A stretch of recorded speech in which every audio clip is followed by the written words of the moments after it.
Ladies and gentlemen, welcome to episode 149 for Schnozzcast on Saturday, November 13th, 2021. This is Bob, joined by my co-hosts, Nick, Cory, Todd, and this week, big surprise, special guest, Greg Gumtow, back again.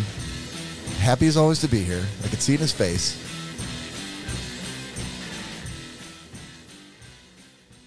Guys and girls. Good evening. Oh, hey. Oh, hey. Oh, hey. Oh, hey. TD. Speak, sir. Let the world know you're there.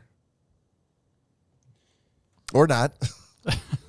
Are we still monkeying with Todd? Walked away again. No. Hail to the victors. Oh, for God's sake. Walked away again. All right. Hail to the victors. Look, after last week, I'm just happy that we're all actually here and everybody can hear us. Let's hope. Now, from what I can see, everything's good. Yeah. Now we just need those listeners. So if you are new to the podcast, thank you for joining us. You can catch us here every weekend on YouTube and anytime at our now 148 and counting episodes out on social media, which you can find and stream on iTunes, YouFace, iTunes, Podbean, Spotify, Stitcher. Hey, you did it with the face. Mixcloud, Pandora, Audible, or anywhere you can get a podcast. Todd's here. Boy. Yeah, Todd's here. You can also follow us on social media out on Instagram, Facebook, and YouTube at Schnozzcast. You can email us at schnozzcast@gmail.com, or you can text or call us at 618-SHOCKER. And the Shocker line is open. Right? It's open. It's open. It's open. There you go. All right. Greg, thanks for coming, man. Hey, thanks for having me here. Appreciate it. Appreciate the cookies upstairs, which I'm sure are delicious. Yes. You want to give a shout out for the bakery? The Boule Bakery in Plymouth. Spell it. Boule. Is that Spanish? Sure. Okay. It sounds Spanish. Those Spanish really know how to bake. Cory. Yes, sir. When we go to YouTube, we still can't use actual songs, right? Like I can't even hum the song. I mean, it's probably a good idea not to. I don't know. I don't know the rules of humming. And a boule is a round loaf of crusty bread. I know. I'm sure you did. Wow. No, I figured that their algorithm was just going to detect if Greg were to hum a few bars of like a Taylor Swift song, that they would flag that. Huh.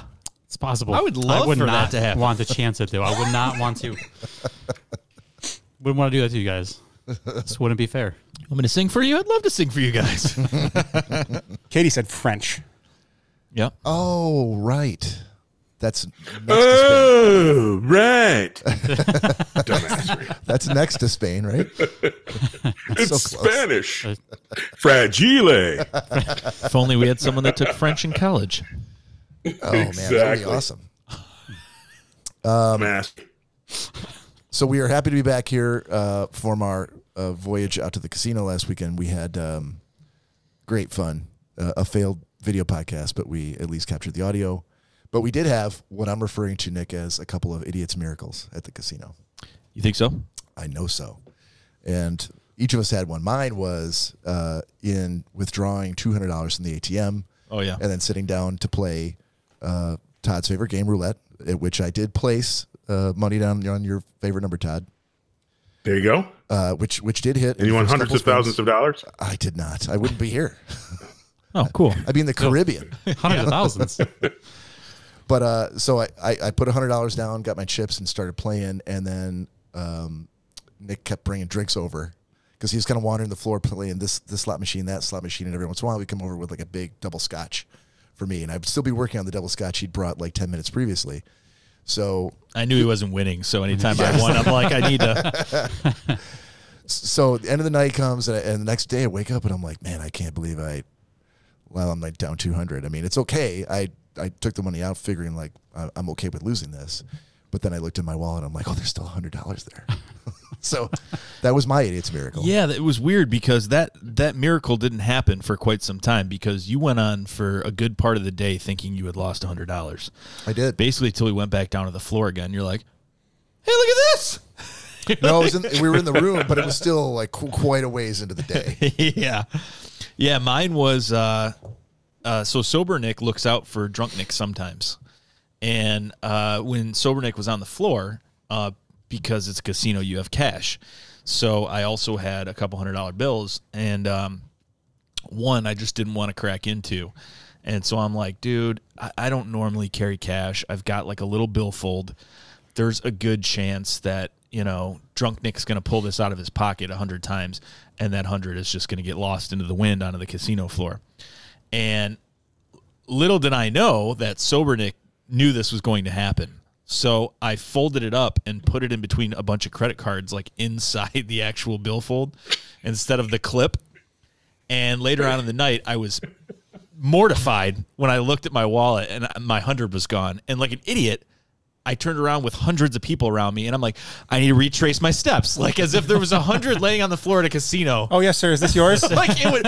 First of all, it would just be sitting there. Like I found this on the ground, and I figured I'd hang on to it until someone came to claim it. I got like 5 steps into retracing my steps, and I'm like, But then, fuck this, whatever. like a miracle, And then all of a sudden, I took my cards out, and I'm like, oh. I'm like, this is awesome. Clarifying question. yeah. So both you dudes go to this casino not to lose the money? I mean, not to even spend it? And you're like hiding it? Making sure it doesn't go on a table. It's like, that's what the casino's for. You put all your chips on the table. Scared money don't make none. First of all, you have to have money to spend money. And people that say things like that, especially from where you're coming from, means that you have a lot to lose. But I know hundreds are like dollar bills for you. But they're like hundreds for me. It cost him more to stop and pick up a dropped 100 than it would be. Yeah. And I don't have a table. I'm using the slot machines. So like the getting up and the reaching in your pocket and all this. And it was absolutely meant to be used, but it was not meant to be lost. If that makes Just thrown away. Sense. Yeah. Yeah. I might as well blow my nose on it because Todd said you're supposed to lose money when you're in the casino.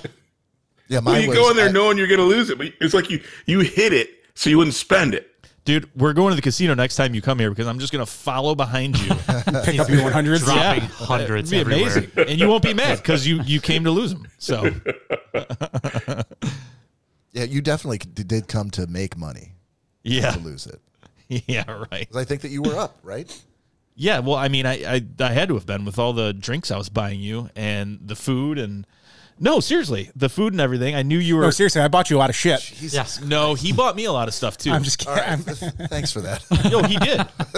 It sounded really shitty until No, you said no. those words. When I was, not prepared and I would walk up at the last minute, he would say, I got it, And then when I knew he was at a table and couldn't get his own drinks, I would get it.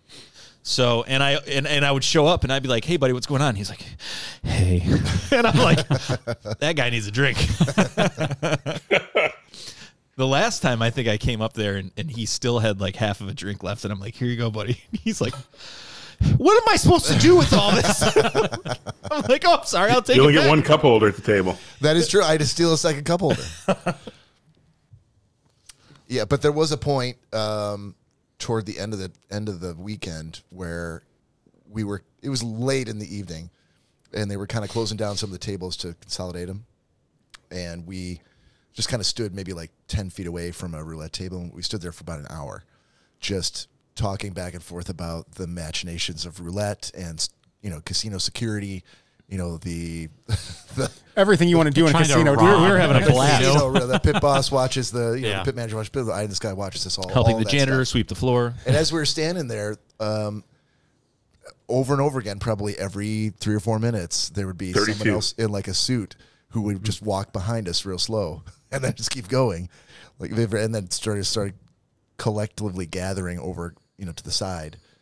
And I think that they thought that we were casing the place and trying to figure out what we're gonna. Oh, You two look really shady. I totally could see that. Yeah. Well, Bob had like lost whatever money he lost at the table, and he got up.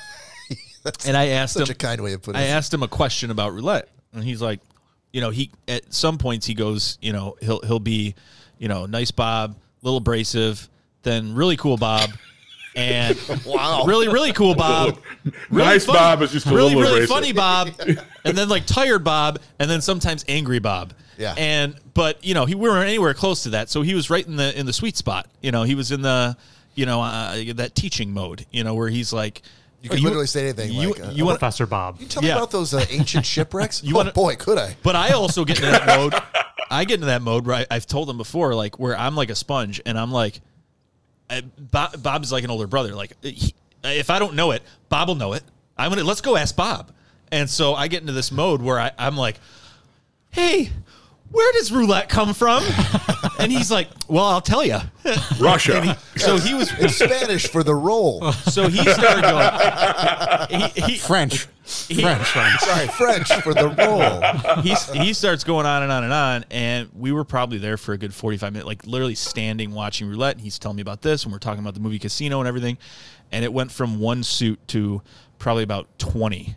There were like 20 different people that just came out of the woodwork that were just like sharks, just like right past us, would come back around. We'd see another one come past us, and I'm like, he's like, dude, they may ask us to leave at some point, like because we're pointing at the table. Then we got into a whole tangent about like what happens if they ask you to leave, and like all this shit that probably happens behind the doors of the back room in the casino.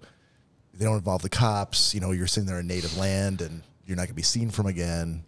All that kind of shit. Yeah, I told him, I'm like, normally I would feel pretty confident, saying, oh, they're not allowed to do that. It's not like casino like back in the day, but we were on tribal land, so they can literally do pretty much whatever they want. Well, actually, all the casinos in the U.S. are in tribal land, aren't they? No. Pretty sure Vegas is not tribal land. Well, I think He was just, I could see him thinking. I'm not sure about that, quite honestly. But Here we go. I'll do my research. right.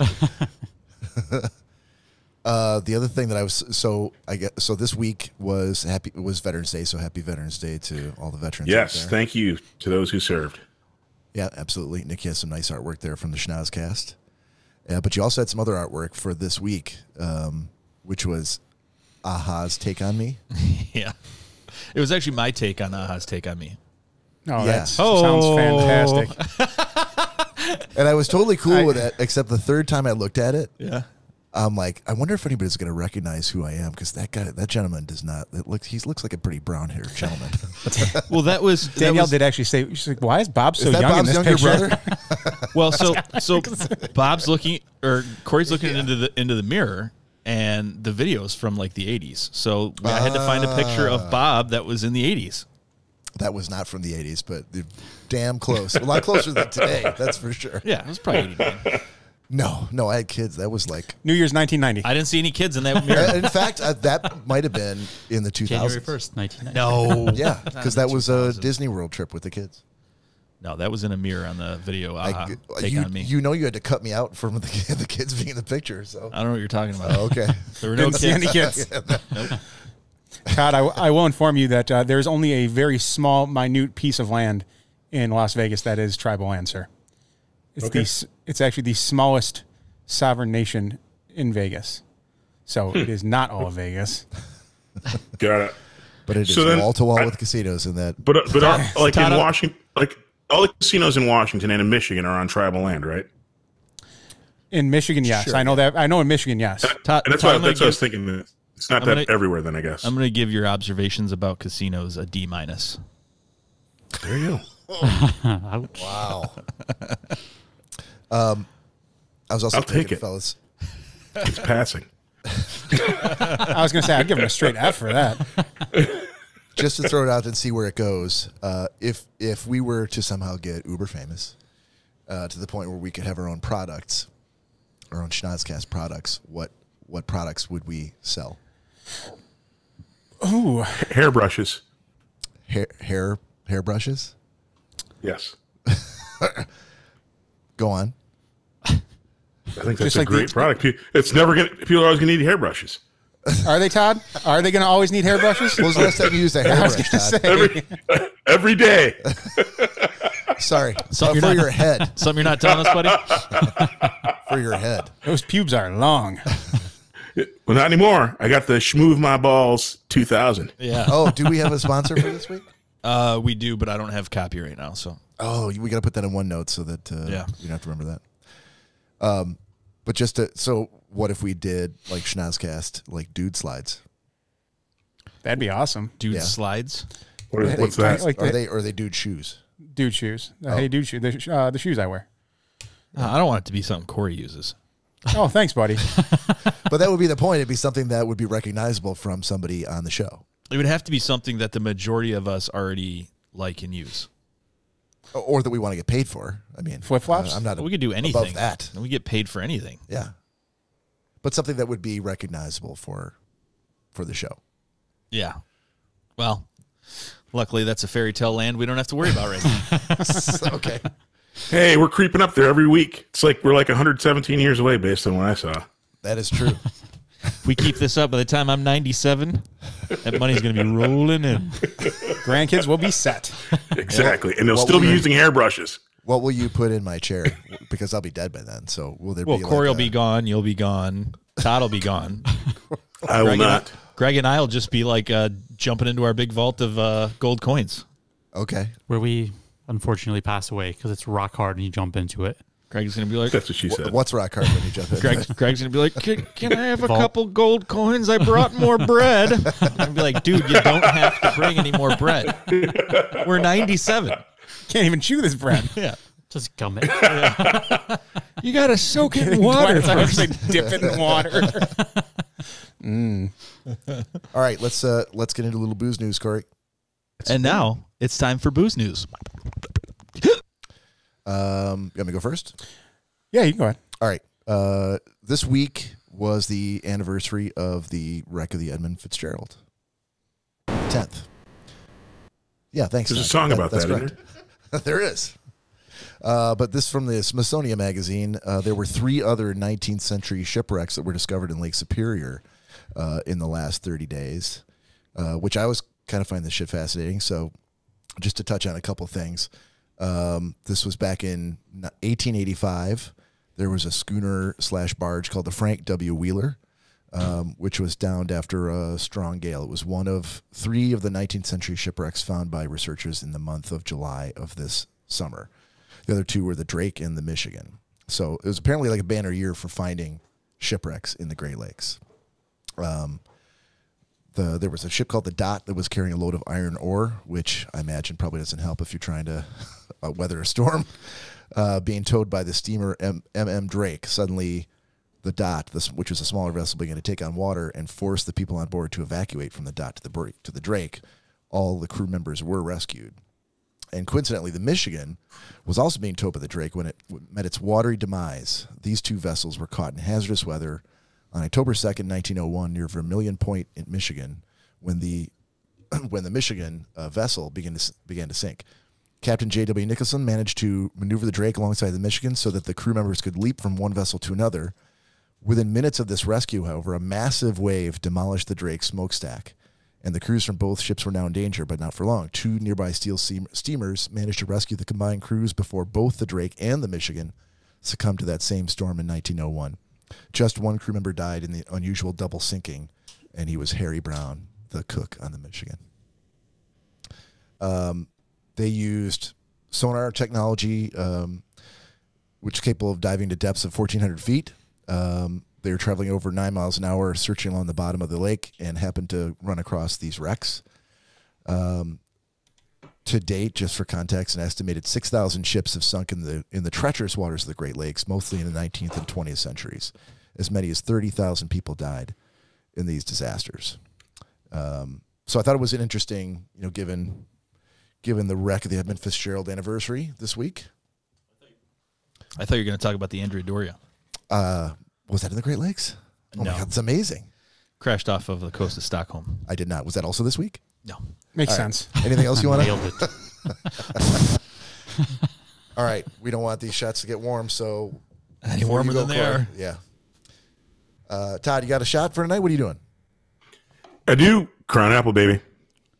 All right, I'm just gonna stop asking you. You'll have to let us know when it's something different. When it changes. Yeah. All right. There you go. If you're out there, it's a Saturday night. Get yourself a shot glass, fill it up, and join us. Cheers. Cheers. Salute. Ooh. What are you doing, Cory?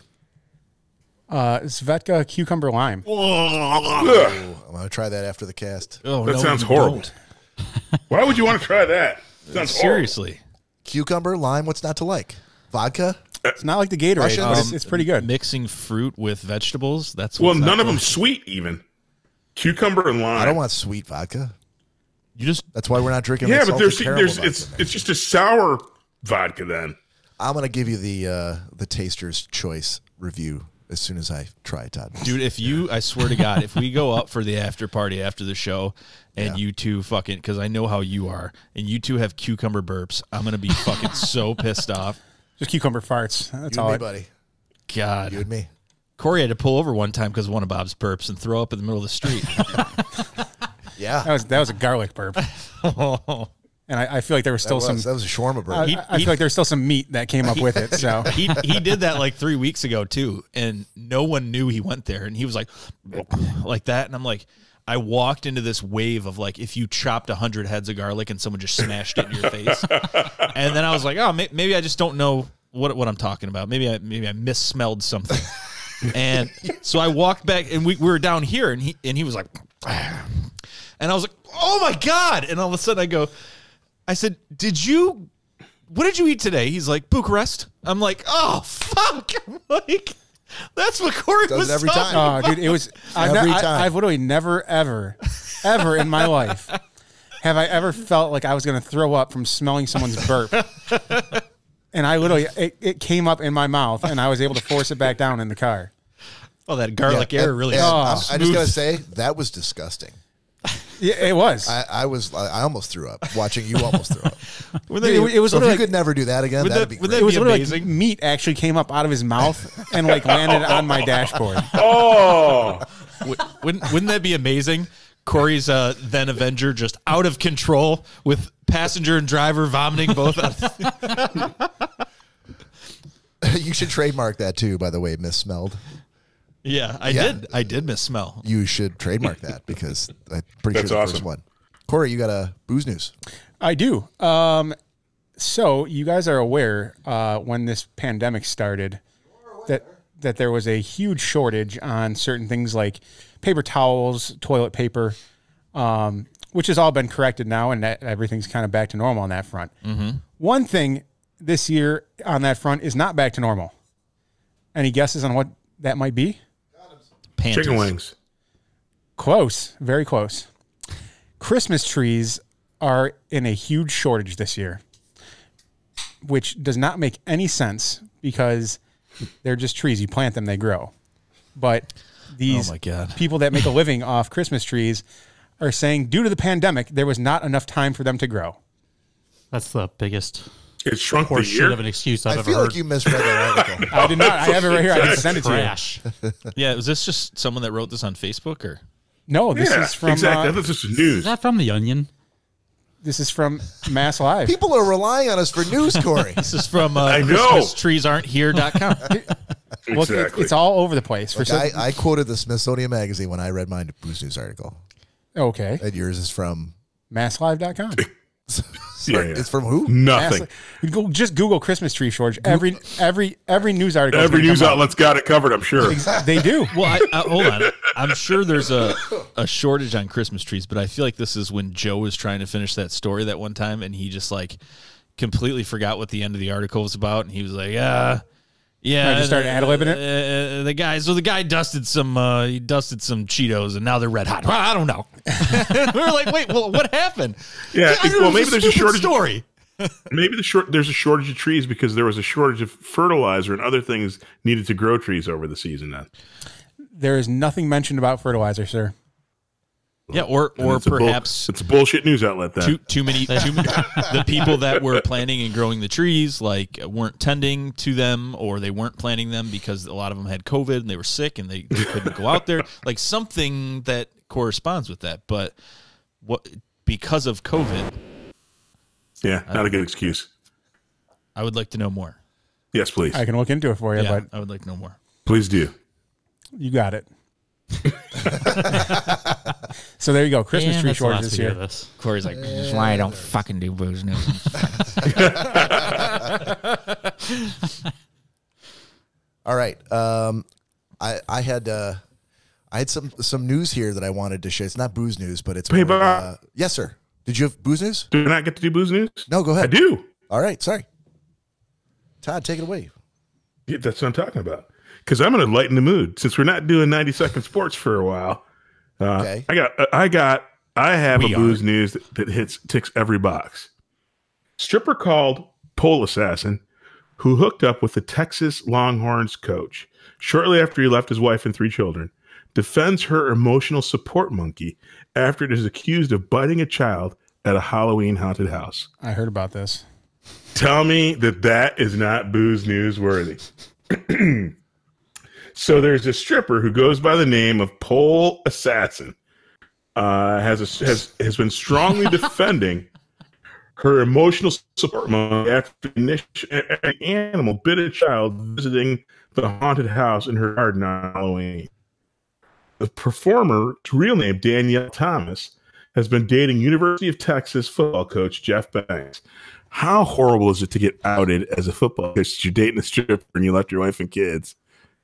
And because the monkey bit somebody. Crazy. Anyway, Banks, 46, separated from his wife, Cory, and their 3 children. They're going to name them. Daughter, Cory. Sydney, and 2 sons, Gage and Tanner. Oh, my God. Those sound like stripper kid names. Oh, my goodness. They actually outed the whole family. These kids are going to be tormented. So your dad dated Pole Assassin? Bob was just talking about stripper kids. I can't even read it anymore. Kid names. Sorry. Yeah. Anyway, the Pole Assassin has 66,000 Instagram followers, and she's pleading the case. Basically, the story goes, yada, yada, yada. The monkey bit the kid, but she's claiming that while she was hosting the haunted house, the monkey was locked in a different part of the house, which was strictly off limits. And so this little prick, an 11-year-old, wandered back and got what he deserved when he stuck his hand in the Gia, the pet monkey, like nipped his finger off. I hope he right in the bone. That's the Reader's Digest. That's my booze news. All right. That was great. It was funny because as soon as you said her name was Pole Assassin, I could see her face beaming off of Corey's glasses from his computer. I already looked her up because I did hear this story the other day. Corey's like, I actually knew her. I knew Hey, Cory, you know who her cousin is? Who's that? Cory? Yes. Roller Polar. No, it isn't. Roller Polar. No. Her cousin I know who works you're at talking. Mary's. Yeah. Oh, if they were related, that'd be fucking awesome. I thought you were I gonna. am lost. I thought you were gonna say it's. Oh, Bob, you should get this. Roller Polar. Apparently, I should get this. The roller skating Polar. stripper at Mary's place. Was that her name? Yeah, that was clearly her name. No, was that her stage name? I didn't know. Bob, Yes. in the comedy universe, Yeah. if there's a stripper whose nickname was Pole Assassin, Yeah. wouldn't it be great if her roller skating stripper cousin was named Roller Polar? Yeah, it would. But don't look at me, Cory, like that's the name of the roller skating stripper at Clearly, Mary's place. he just made it up. But correlating the two. But What is going on with that picture in the upper right of that page? That's actually got me more wondering. I don't know. It's her grandma. Kinda. That's a good question. It's like an ossified skeleton with a modern haircut. Whose mama looks like that?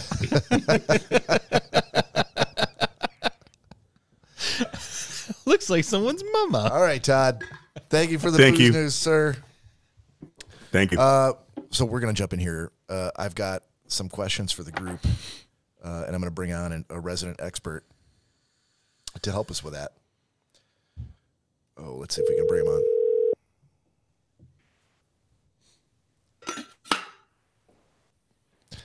Yo.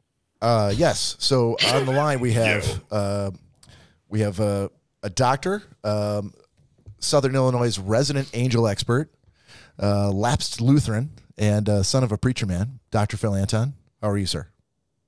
Good evening, everybody out there in Radio Land. It's great to be with you. Did you say Radioland? I did. Is that incorrect? Am I in the wrong century? Yes. You're dumb. So those comments do not reflect the opinions of the Schnozzcast in general. Phil, are you calling from a rotary phone? Oh, yes. Sorry. No, I was called on a rotary phone. I don't have the ability to dial in on my rotary phone. So Bob had to, I just hope this doctor isn't operating on me. I'm not that type of doctor, if you know what I mean. Wow. Oh, you're like Joe Biden's wife. Oh, yes, hey. Exactly. Stay away from we stay away from religion on this podcast. In with Todd, Vincent, Osborne, Dylan. You the same. The same. Good God. I mean, had I known, I'm not sure I would have answered the phone. That's why I called you. I did not give this That's job how we time. get around it. That's how we get around. Good plan. Well, I really do hope that the discussion that we're about to have is the perfect juxtaposition to the stripper story that I was just listening to on the what must have been the delayed broadcast. The pole assassin. There's no better story to follow up the stripper pole assassin story than a story about angels. Don't forget about roller coaster. That's true. All right, so what I want to do here, I brought Dr. Phil Anton in as who we're calling a resident expert to discuss with the group at large an article called "Angels: The 12 Most Important Things to Know About Them." The author's name we're going to keep that to ourselves for the moment, but so I want to try to kind of get his take on some of these as well as the group at large. So generally, we're not a religious podcast. We don't do religion and politics, but this was too good to pass up, and wanted to just throw it out there and get some general conversations, general thoughts, reactions. You can agree, disagree, anything you want to say, but because this is just an article, it's not dogmatic faith or any sort of official sacrament or doctrine. And as John Lennon once said, I'm not knocking it, I'm putting it down. Spot on, Phil. Spot on. Yeah. Todd, you had something to add? I'm like, you had me at we're not a religious podcast. You've like been ambling on for the last 17 minutes. All right, so number one, angels, they really exist, not just in our minds, or our myths, or our symbols, or our culture. They are as real as your dog, or your sister, or electricity. Phil, help us. Yeah, I have to start off here because I threw this list out to my brothers and my father, and unfortunately, my father did not weigh in because I'm sure he's probably preparing a long treatise of some sort that he's going to share with me via email within probably the next month, because it takes him a while to do these types of things electronically. But my younger brother wrote that dog, your sister, or electricity, that's an odd list. It's very specific. Yes, yeah, I'm not sure why those three things. I mean, if there were three things that you had to pick as something that is, the angels are as real of, let's go around the room and what three things would you pick? Would you pick dog, sister, electricity, or would you pick other things? Are there three more real things than your dog, your sister, or electricity? There's plenty of things more real than electricity. That's all pixie dust.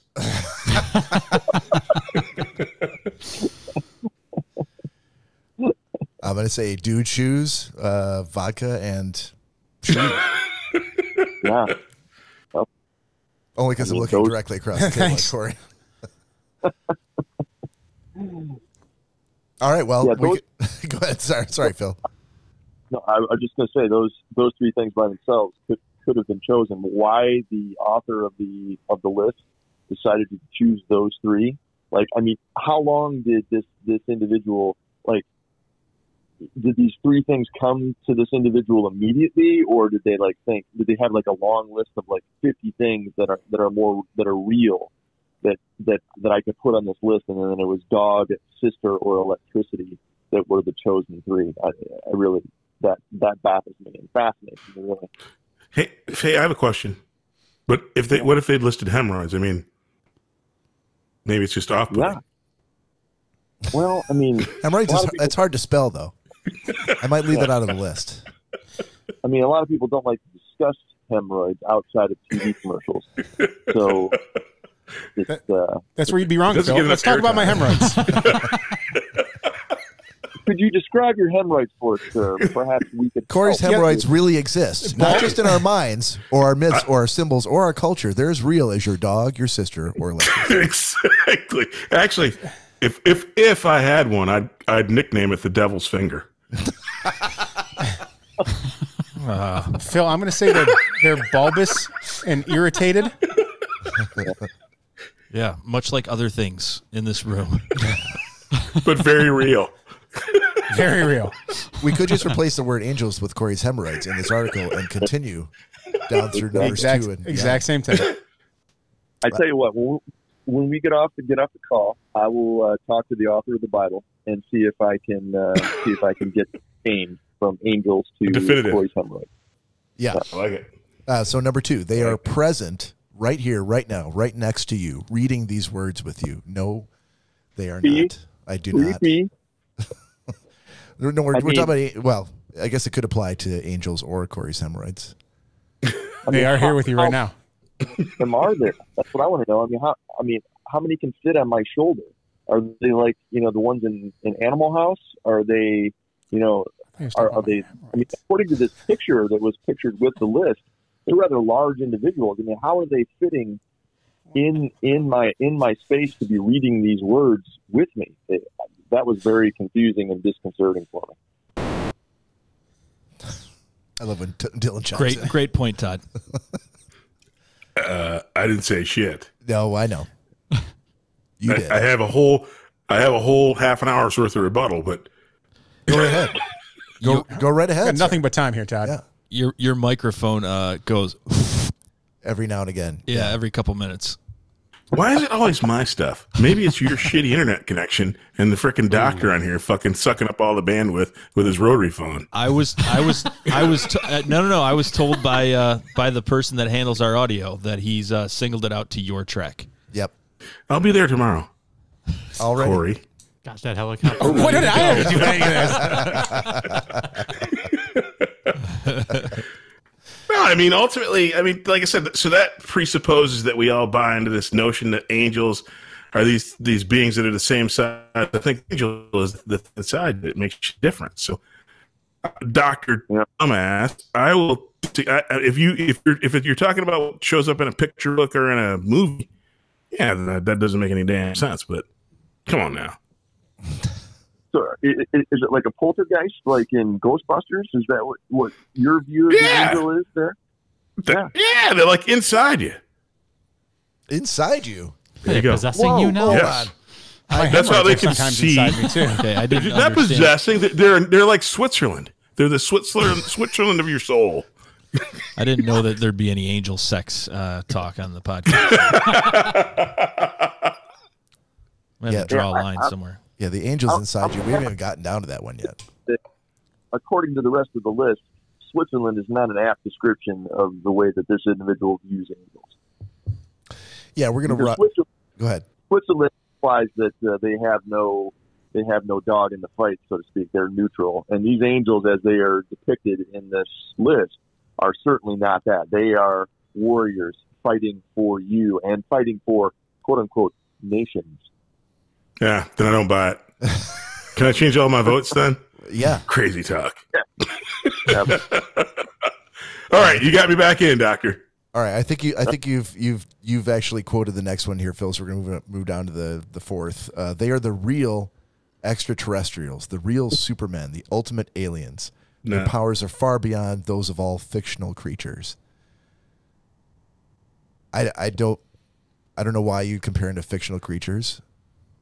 If the whole thrust of the article is to try to, drive home the realism of them, why are you comparing them to Supermen or aliens? I don't get it.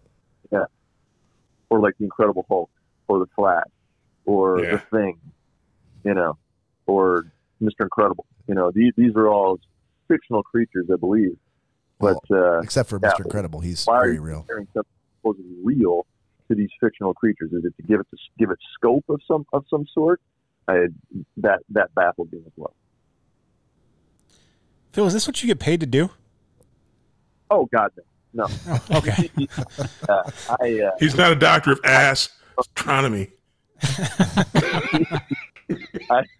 I grew up the son of a Lutheran minister, a very liberal, open-minded Lutheran minister, but that put me in position to be very aware of the effect of religion on a lot of people and how it gets used for all the, quote-unquote wrong reasons. And so I feel as though because of my upbringing, I bring a unique perspective to the conversation, so to speak, particularly because I have fallen from the pure. Well, that's the thing. I'm still trying to figure out where this conversation is coming from. We knew you were going to be on, but I have no clue where this angel talk is. This must have been a conversation between Bob and Dr. Phil. Yeah, absolutely. Because there was really no lead-in. No, there was no lead-in whatsoever. It wasn't like, that's hey, why we I'm were still talking very about lost. this angel article and we wanted to share our thoughts with you. Yeah. It was like, so read about angels, Phil. Yeah, that's. I'm still The lost. problem, Greg, I is that in talking to Phil about this, I said, hey, man, he sent this to me like out of the blue. And I'm like, why did you send this to me? I'm looking at it. And he's like, well, there's a whole other backstory to that. But I'm like, hey, is this something? I need to look at it, but is this something Because you need Jesus. talk about in the podcast? He's like, yeah, that's totally fine. I think if He's you're like, gonna, are you going to talk about it with the guys first? I'm like, no. It's funnier if I don't. Yeah, it's not. If I just, Yeah. we just start talking about angels. I mean, knocked it out of the park. This list is for more people who are into religion. If you're not into religion or even on the fence about religion, you're going to look at this and be like, this is shit. Which yes, which three things that we do not talk about in the podcast. I'm just saying, like, if you don't, like, I grew up, Catholic in a, kindergarten through 12th grade or whatever, but I don't believe in all this stuff. right. So I can read this list and say, okay, this is trash. I don't want to read it. I don't know. Get out of my home. Stop. Get out of my house. That's the end. Well, if you're not into it, you're going to read it. You're going to have the same kind of thoughts that I'm having. Which like are? the very first one. Well, I mean, I could see where someone would say, okay, your first three things. You think of a dog, sister. Maybe he's a dog person that wrote it, loves his family, and then one of the biggest inventions in our time period is electricity. So those things are three real things. So I can see where you're going to make that, that connection to that. But to say they're all around you again, if you don't believe in it, you're gonna be like, well, this is stupid. But if you are a believer in that kind of stuff, and you say, oh yeah, it totally makes sense. You have that angel on your shoulder, and all the other stuff. So I guess it depends on your perspective. Well, and I think you hit it out of the park because again, my initial thought when he said that, and when he went into electricity might not be real, I was joking because I'm like, that is as real as my sister or the other or whatever. I'm like, yeah, those are all so solidly real. But that was my perspective. So like right away, I was like, well, then yes, then it's true. You know what I mean? Whereas Phil's take was to actually take that piece out. Right. Yeah. Go ahead, Phil. That was just my way of analyzing the whole thing. And here's the way I look at it: is that everybody has a different way of looking at spirituality or God or religion, whatever. And I think it's important to try to understand as much as possible the way that other people think, so that you can kind of crawl around inside their skin for a while and maybe come to an understanding of where they're at, and then maybe get a better view of their perspective. Even if you don't agree with it, just don't dismiss it out of hand. You can understand it. Try to pick it apart. Although I will say my first inclination when I saw this list was to make fun of it. So that was the conversation we were having at the time. I mean, I would make fun of most of this list too with you. Like, I'm not disagreeing. Feel free to. Yeah. You know, I don't think anywhere in the Bible it talks about, you know, angels being from heaven. Like, angels, I do believe, are anything outside of this earth. So you could say it's an alien if you really wanted to. Right. But when you say alien, I think of what is known to. I kind of shrink it a little bit. So yeah. So I don't even. I'm like, alien implies what I see in movies. So like a little gray man type thing, or like the actual like. Okay, so like. An alien comes from another planet in our solar / ecosystem, and I think there's another dimension there. I think that's my line of. No, yeah, you're right. It's and anything outside of that, like it takes some stories from the Bible of. I think when Saul gets knocked off his horse, he sees a bright light. When people get abducted, they see a bright light. So you can make a connection there as well. And I think there's a whole thing in the Vatican that actually looks into that kind of stuff. Mm-hmm.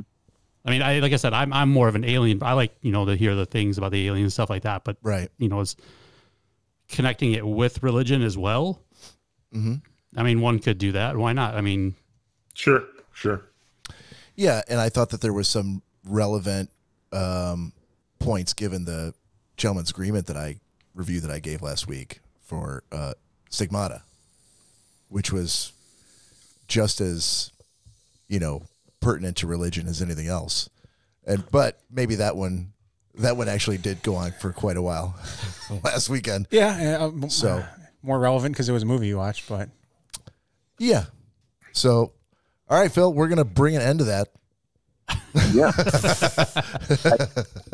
I think that's wise, but I do wonder if it's possible to project the image of the angel at some point during this recorded conversation, because that was what really, you know, kind of caught my attention, because it looks like a character from either He-Man or Lord of the Rings, and it's quite the powerful image with a long sword and pointing at something, and I'm not sure exactly what this gentleman is pointing at, but anyway, yeah.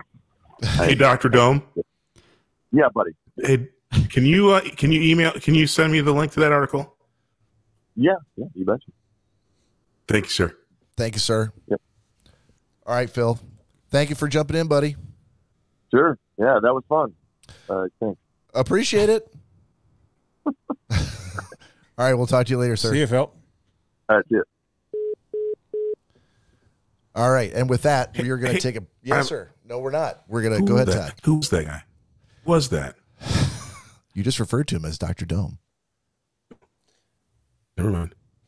There you have it. All right, we're going to take a break. We'll be back in 15 minutes. If you're out there on...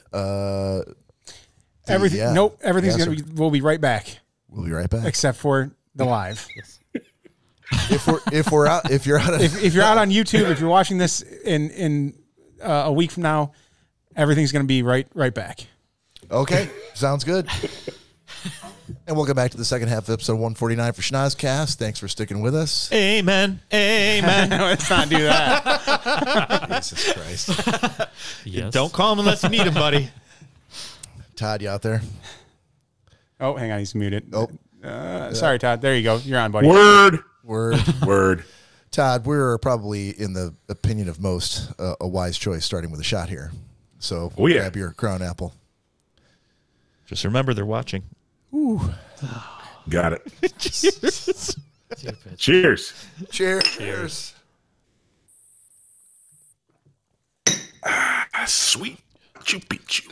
Should we follow that up with another shot, fellas? Might have to. Todd, was there a wardrobe change, buddy? What are you talking about? If no one knew that's what the response we're going to get, then you haven't been watching the Schnozzcast. All right. Oh, it's the MF and Gentleman's Agreement. Oh. Done. Okay. Gentleman's Agreement. Just for so any of our listeners that are, if we still have any listening, so the recording ends when I say done, which probably shouldn't have been on there. So I think it's funnier. I think it adds to it. Yeah. All the laughter that you hear afterwards that you think may be a part of the recording is not. It's no, but from now on it will be. I'm gonna cut a new track with Todd's laughter right after that. You don't need to. He does it every week. No, I want a multi-track, like multifaceted. No, Lots of laughing. This is what the good vocalists do. They multi-track their vocals. I want to multi-track Todd's laughing. Corey doesn't like laugh tracks. Oh, that's fantastic. There you go. So since you're talking, sir, you got the mic. Nick, you had to watch Snowden from Cory. Yes, I did. Snowden about what's his first name? Edward Snowden. Yeah. Oh, I'm sorry, I didn't remember all the first names in the fucking movie that I only watched for the first time. I did for a second. I didn't know you were going to say first name. I thought you were going to say like Snowden. I know I Snowden. What was his name? No. God, if I can only remember that guy's name. Yeah. So I loved it. I'll tell you, I did. I knew a little tiny bit about what happened, but it was kind of a big thing at the time. Excuse me. I knew like a little bit of what was going on, but I didn't know like everything. And it deep dove. But not only did it dive into what was going on and let you know, but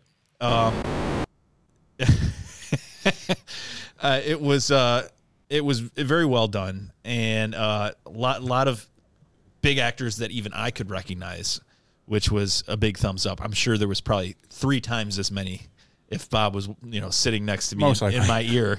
He'd probably be like, "Oh, that's Stephen Macy. You don't know who Stephen Macy is? He was in The Pool of Their Own in 1976. That's probably pretty Pool of Their Own. Probably pretty accurate. Yeah, but there were a lot of them. And who was the guy that played Ed? Joseph Gordon-Levitt. Yeah, I've always liked him and anything he's done. So that made me very happy when I first saw that he was in it. I hate Nicolas Cage, so I was glad that his role was very small. He had a very minute part. Yeah, it was very small. But it was very cerebral. I enjoyed that. Obviously, I enjoy anything to do with conspiracies, the government, law enforcement, things like that. I'm always drawn to, and I'm big into things that are based on a true story. I love stuff like that. I can get on board with a lot of fiction, but I also love that if it's done right, And so, not going to give it a grade, but it was an awesome movie, and I would. Good, man. I'm glad you liked it. Yeah, I would watch it again. If you're interested, and maybe one day you'll be assigned them, but there are a lot of other documentaries out there too. There's actually one, what they portrayed in Snowden. There's the actual footage from them in the hotel room, right? And it's a little more dry, obviously, because it's not a cinematic. It's not a movie, yeah. But to see the actual happenings of what went on, it was really cool seeing the documentary too. So, plus you end up finding out that actors are actors and entertainers for a reason. That sometimes people that are a little bit more cerebral aren't that entertaining.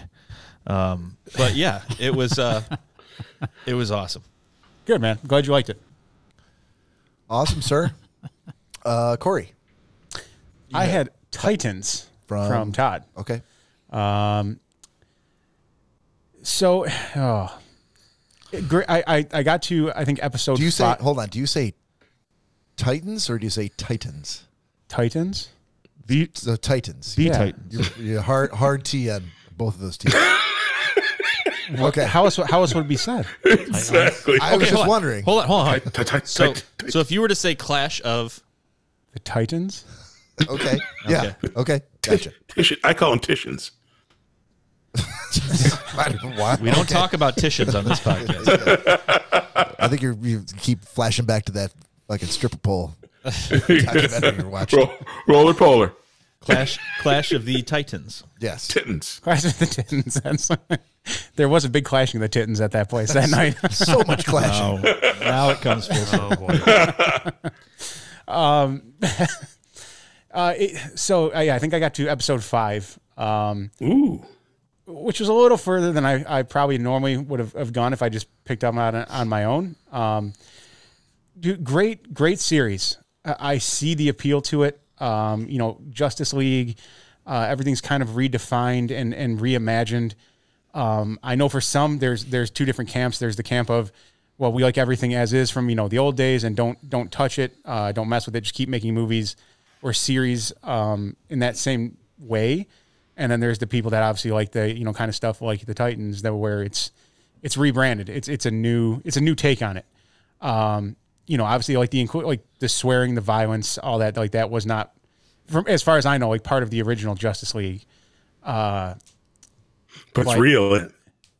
Yeah, no, and that's to me it does make it way more realistic when the way it was portrayed in this new way rather than the kind of old school, cheesy superhero way. So that was cool.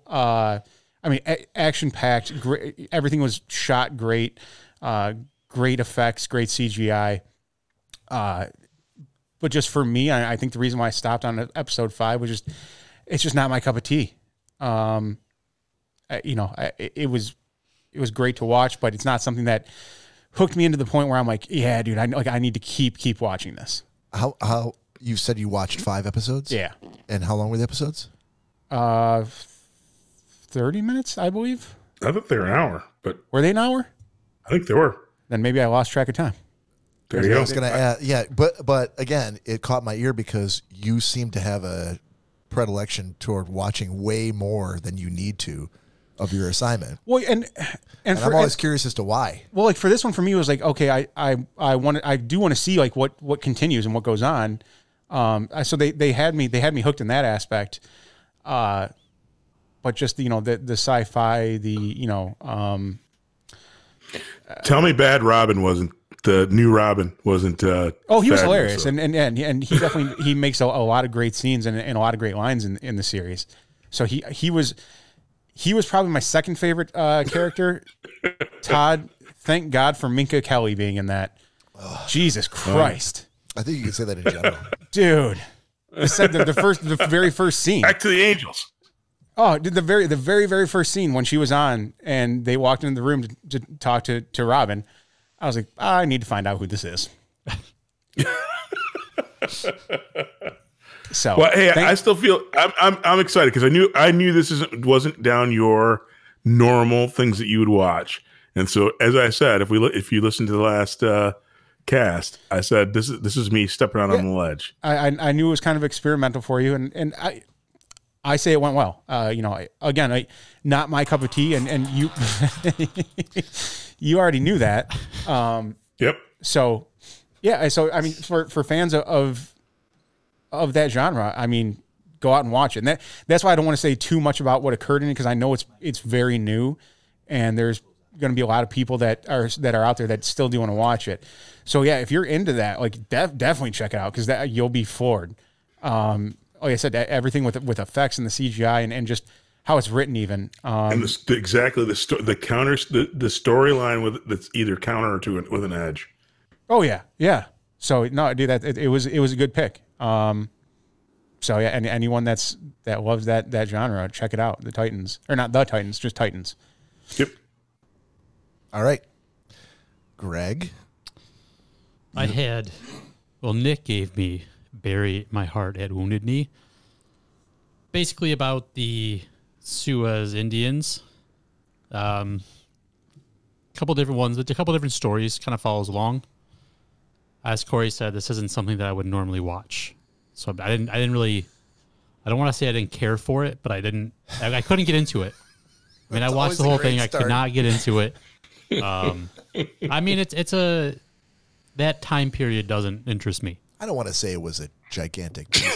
Well, it wasn't. It wasn't. It wasn't, as I would say, dog shit. Yeah, it definitely was not dog shit. I mean, okay. It was, if you like those kind of things, you'll really thoroughly enjoy. If you like history, and I don't mind history. I don't care what happened to the Native Americans. Well, I don't care about that time period. There's certain time periods I like, and that's one that I don't really. You're more white. I like black, Asian, Roman Native times. As long as they're in that time period, you don't care. No, well, decaying white people walking around after being dead. That's what you want to see. Who doesn't want to see that? Or apocalyptic scenarios. Whoever yeah. survived the apocalypse. That's exactly. what you're I want real life stuff, not this past stuff. You all have to understand that I have this very small library that I can choose from. Yeah. Well, it's funny you say that because Katie watched it with me, and she's like, "Who gave you this?" And I said, "Nick." She just looks at me. I go, "He hasn't seen a lot of movies, so no more bread for you." Yeah, I can't be like, horror and fiction. Let me just look. Hold on. Yeah. Oh, Greg would love this. It's like, the 10 movies that I've seen. Yeah, you can. So watch it is kind of crazy. So I actually, even though I enjoyed it, but yeah, I actually looked up a few things. The Charles Eastman character actually died in Detroit and is buried here. That's in Michigan. Yeah, nice. Katie kind of looked up just the background of the whole thing. Katie hated the movie so much, she just started getting on her phone and looking things up about the movie. They both movie. started looking a bunch of things up about the movie. But, right. What can Thanks, we talk Katie. about other than say how much we hated it? But it was kind of, I mean, like I said, he died here and that's where he's buried. You would have to, absolutely, yeah. I mean, it's one of those things that if you don't like that style of it's slow moving. Yeah. I mean, it's more like a drama type piece. If you're into the Indian thing and the, then that's the whole Indian thing. Did you just say if you're into the Indian thing? If you're not in the whole brevity time thing, period, yeah. If you have headdresses hanging on your wall, then you would probably be into that kind of stuff. The Cowboys and Indians thing, but without the Cowboys. Okay. Confederate, or actually U.S. Army, so. We're going to have to cut that out. Yeah, probably. Along with a lot of other stuff. Yeah. It'd be a short show. Editor's nightmare this episode. All right, buddy. Thank you for that. Todd. Word. You had The Great Escape by me. I did. Did you watch it? I did. The whole thing? The whole 17 hours of it. That's going to be my first bitch. I'm like, did this motherfucker know this movie's like 3 hours long? Yes, he I'm did. like, I did. Yes, I'm like, when it went up, I'm like, I must have picked the wrong one. Oh, I must have picked the bundle where they talk about it for 2 hours. Because I'm like, director's cut. Exactly. I'm like, I thought old movies, much old songs, were super short, right? The 50s and 60s are a minute 14 seconds. So I thought the movie was going to be 57 minutes. I couldn't understand a word you said. I'm just going to assume it means you loved it. No, I didn't love it, but I'm giving it, Bob. I'm giving it a solid B. Solid B. Wow, that's great.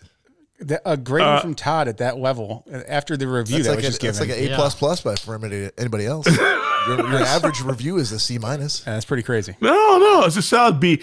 Mainly, so for a couple, here's the big reasons. The storyline itself, if any of it is based in any bit of truth, and just actually kind of getting more like Nick.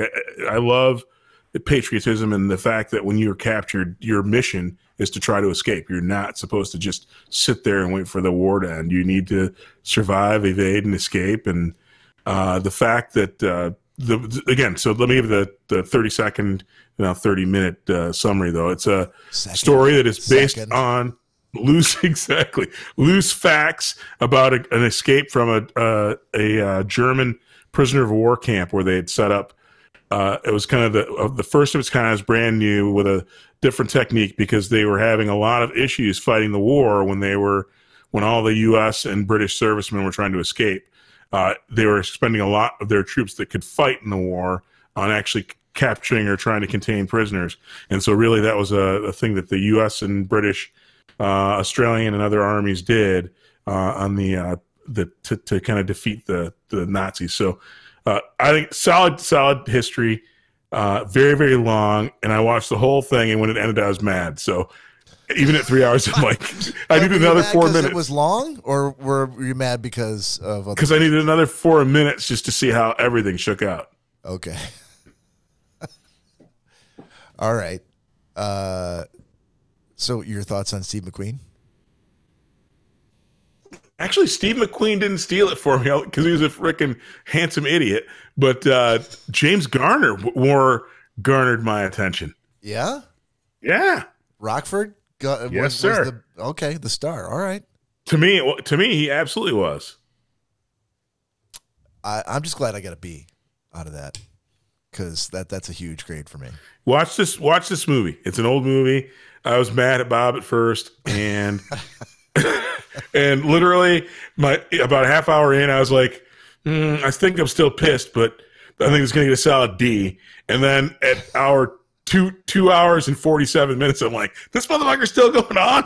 I'm still watching it. I hope this happens. I've taken a nap, came back. Exactly. Can't believe it's not over. Exactly. All right. Well, I appreciate it, man. I do, because I know it was a little longer than your standard 2-hour movie. All right. Shazam. That was awesome. Shazam. So I had to watch Lupin from Nick. He had to watch it. I wanted to watch it, so I told him I'd like to watch it. So he assigned it to me. Well, let's pretend like he didn't just give me carte blanche to pick whatever I wanted from his list. And let's pretend I didn't pick one of the only things that was there that I, A, hadn't already seen, and B, was already on my Netflix watch list for years. I got to say, I got to give him credit. He's self-aware about the whole movie thing, so... Yeah, he could have been like, let me see, what am I going to pick? But he didn't do that. He's like, this like 2 pages. So. It's fine. Yeah. Hey, Cory. Hey, when we do practice this week, I got an idea to fix this for Nick. You should get a special exemption. Hopefully we're going to fix your audio connection, because that would be the number one pick on my list. You guys we'll talk about it, Todd. All right. Thank you. All right. Love you, Bob. Love you too, buddy. Asshole. Dickweed. So Lupin. I thought I muted. So I'm gonna Nick. I got to give you an A+ on this one. Oh wow, thank you. Yeah. I'm not taking the credit. I'm giving it to you because it was on your list. This one was like tailor-made for me. I'm just gonna do a spoiler-free review. It's if you've heard it reviewed by Cory before, or if you've heard it reviewed by Nick before, it's essentially it's on Netflix. It's a series in 2 parts. Each part has 5 episodes, and each episode is probably 45 minutes. There's a 3rd part coming. So if you're looking for something to watch, I highly recommend it, especially before part 3 comes, which I assume is sometime after the first of the year. It's made in France. Netflix bankrolled it, but it's all in French with English subtitles. Do not listen to the dubbed English audio. Don't watch either way. Just watch it in the native French audio with English subtitles. I promise you, it's not hard to watch. You do obviously have to pay attention because it is subtitles. You can't be walking around the room not watching the screen.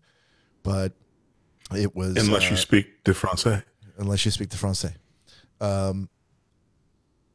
Having been to France twice, there were tons of spots that I had been to, which was fascinating to me, and the depiction of life in Paris was spot on from what I had seen, and the story itself was fantastic. I didn't know anything about it going in.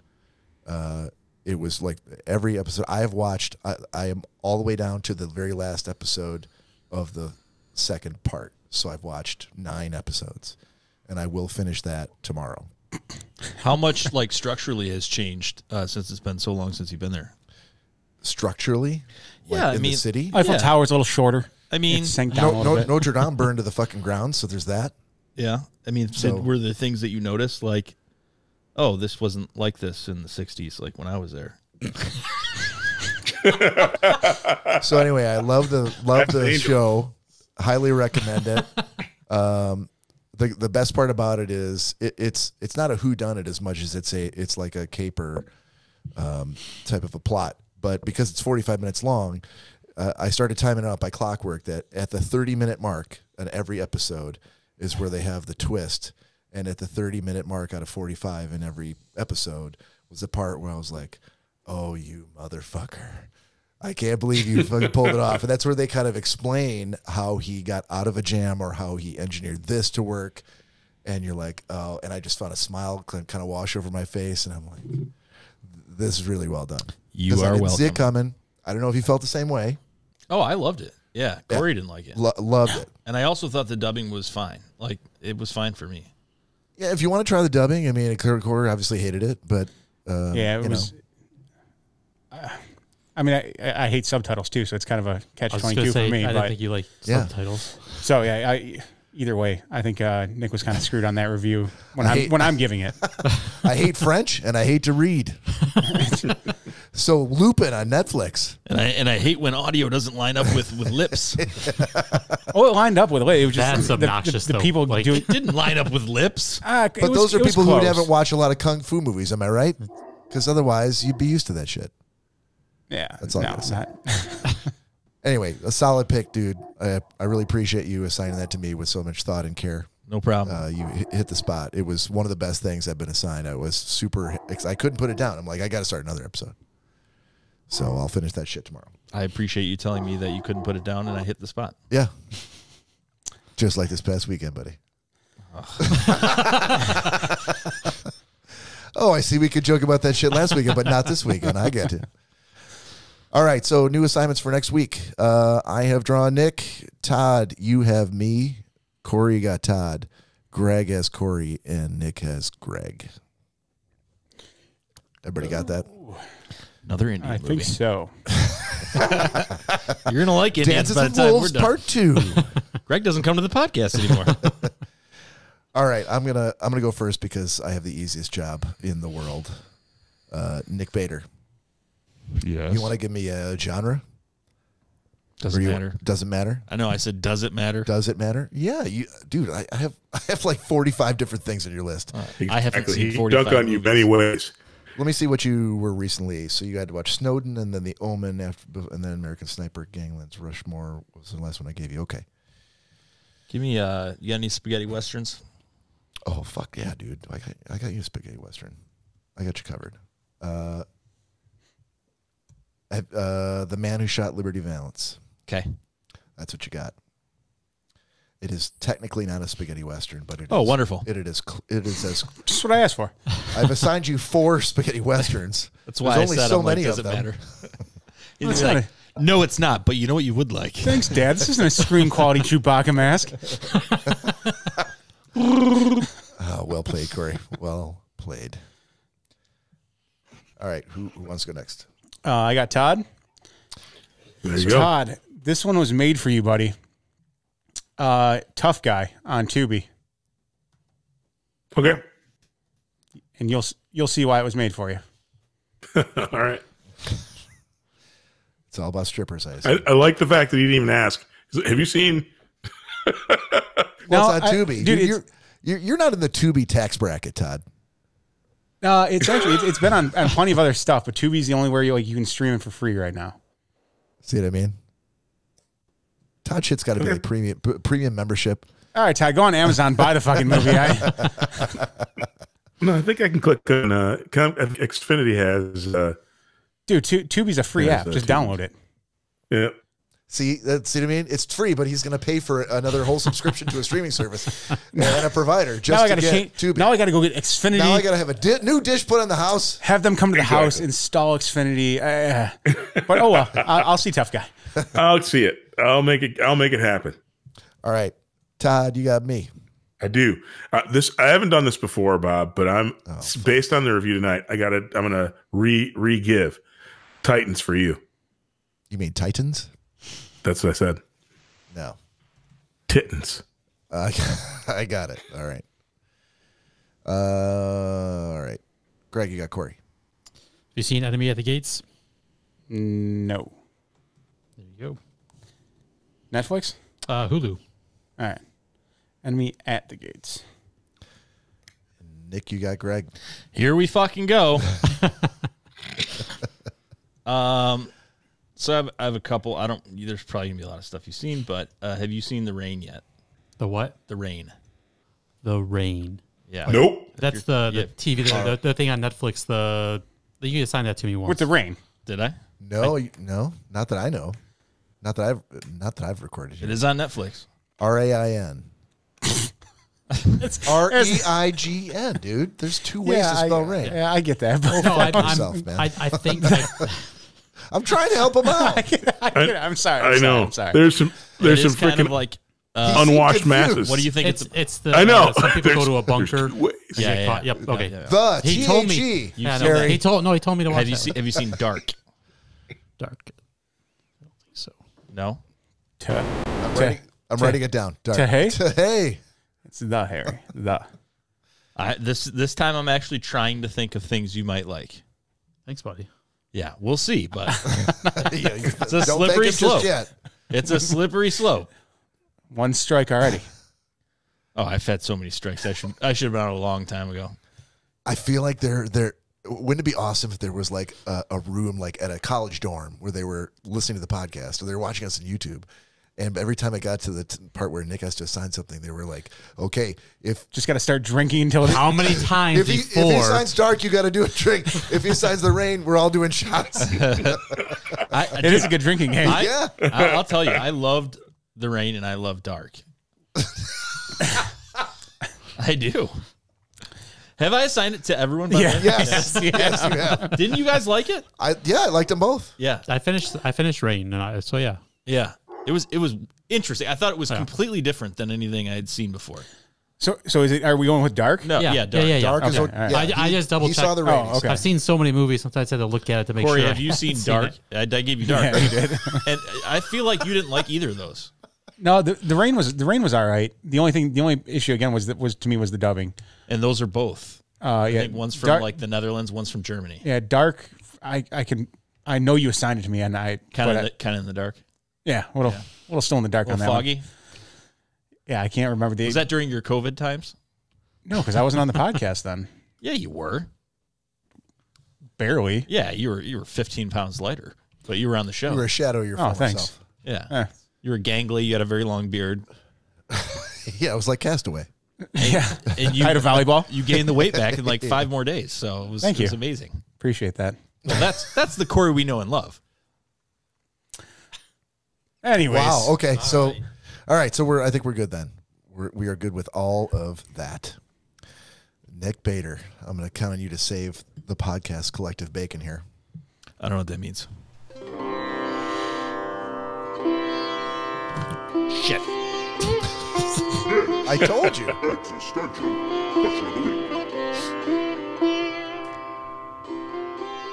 Almost lost my page. Okay, so for this this installment of Nick's existential question of the week, we need it now more than we ever have.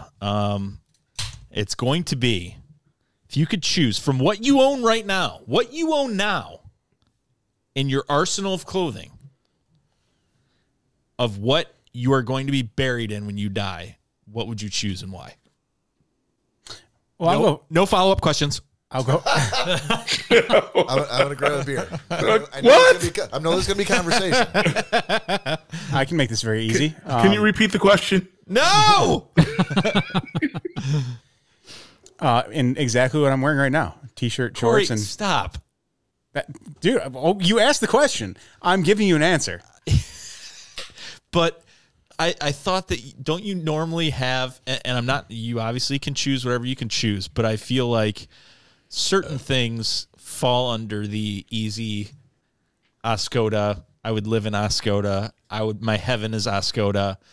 I would wear shorts and t-shirts. It might seem like an easy answer, but it's not. That's, but don't you have like, isn't there like I really like that Cabernet Sauvignon colored Under Armour shirt. That's like one of my favorites. Like, I've never seen you wear this to the house. That's different. And you're like, yeah, this is fine. What I have on right now. I mean, if Does I the had to, cab pick look different than the Merlot? Yeah, you have to pick. That's the no, question. I'm saying like if Color I had to, spectrum? pick a specific. Yes, Cabernet is in the color spectrum, Todd. I don't think it is. That's a complete lie. Of course it is. But Burnt sienna. my favorite Under Armour t-shirt. It's a black Under Armour t-shirt. Okay, so that's not what you're wearing right now, but No, Okay. I just had to check. yeah, no, it's not. And then my Under Armour cargo shorts that I have several pairs of. That So the reason that I am pulling apart your story is because if it were up to me, which more than likely I would have a hand in it, you're not going to say anything. clearly.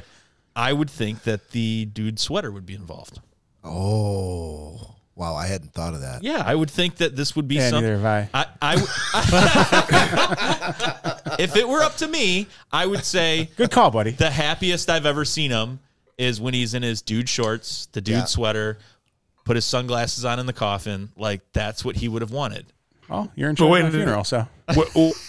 Wait a minute. But since you wouldn't restate the question, if he wanted to save that for his child, his firstborn.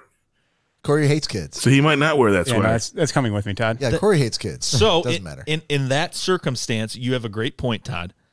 Damn it. I think sure. part of what we would do is probably go out and buy the same shirt, buy the same sweater, so he could have it and wear it, and be who are we buying this for? Cory. You know what, guys? If you guys are going to go out and buy me a secondary dude sweater. Listen. That defeats the whole point. No, of the no. Listen, Can I get that sweater now? listen. But I feel like it's two part. If what Todd said was true, if Cory, like, let's say Cory had a 2-year-old boy, Sure. and Pendletons are supposed to be passed down through the family, and he thought very highly of this shirt. Yeah, but he doesn't think highly of his own kids. So. Listen. He doesn't have any. Yeah, when they come. And I know Cory especially has a certain place in his heart for things that belong to his father because he's no longer around. So as much as I know Cory would enjoy that sweater, I would say, yeah, I think we can pop for $250, have a sweater that he can wear upon his death. Yeah. Upon his demise. Yes. Once he shuffles off his mortal Yes. coil. And then I got a hundy on it. we can save his actual sweater that he loved and wore for his kid and say, this was your dad's. This isn't the one we peeled off his dead body in the coffin and gave to you. This is your dad's that was never on his corpse. Like, that was a separate one. Now I think about it, I don't know his kid yet. If he's a little prick, I'm in for me. He's a little shorter. He's slow walking, and his hands shake. He's a nice guy, though. Like a baby. That was too. I think you just described every baby that's ever lived. No, my brother was very fast. Oh, okay. That's TTT. Yeah, Triple T. TTJR. Okay, so someone did actually comment. They're like, "Oh, not the dude sweater." Exactly. So shit, I can't believe we have people watching this shit. That's fantastic. Yeah. No, so the question again was what article of clothing? an article of clothing that you own right now that you could be buried in a single article, so not a whole outfit. No, not like a loincloth. Like, yeah. It can be multiple articles of clothing, but you have to own them right now. Yeah. This is why he asked so many follow-up questions. Right. Can you start at the beginning again? You want to do this real quick? Yeah. Todd, you got a shot? Oh, we're Todd, snap to it. Why do we do these shots? Why do we do the shots? Yeah, why do we do this? It sounds like you're actually brewing the shot right now, Todd. Oh, yeah. Thanks, guys. What? Corey needs one of his it's all right. cucumber jelly shots or whatever. I thought you. Sorry. I had it over. No, this is Jim Beam apple, but that's what I. So I'm ready. I didn't. This is Greg's. I gave him. Sounds sugary to me. Of mine. I'll grab yours if you want. No, it's good. We have time. It's fine. Okay. I'm ready. That's what finally did him in. Here we go. Schnozzcast shot. Please join us. Slancha. Shibuya. I'm going to start inviting new people to the show so I can assign Dark and in the rain. Yeah. Cory, you're sure your sister doesn't want to come on the podcast? Yeah. Has she seen Dark? I have no idea. Or your dog or your electricity. Well played. Well played. All right. Wow. So, Bob, what you own right now, is it going to be a band shirt? What is it going to be? No, it's when my dad passed away, we had to go through his whole condo, and there were things that, between me and my two sisters that we needed to divide, and it was a very emotional day, and there were a couple articles of clothing that I took that they didn't want. One of them was like I'm going to say purple, but it's probably burgundy. It's probably a wine colored. Those who are better at that than I am at describing subgenres of a color will tell you. But I'll say it was a purple shirt that he wore throughout my entire childhood. It was a shirt that my dad was a football coach, and he wore the shirt the whole time. He kept it, and it was one of the things that I took with me from him, and it always reminds me of him. And it's one of those things that just has a lot of sentimental value, much more than like a band T-shirt that I bought would have to me. It's got more longevity, and so that's probably the one I would go with. Nice. Cool. Do your kids know? No. Nope. Guess they're going to have to listen to the Schnozzcast. That will never happen. Greg. So I do have a band shirt. I don't think I'd wear it though. No, it's I have a Godsmack shirt that I like.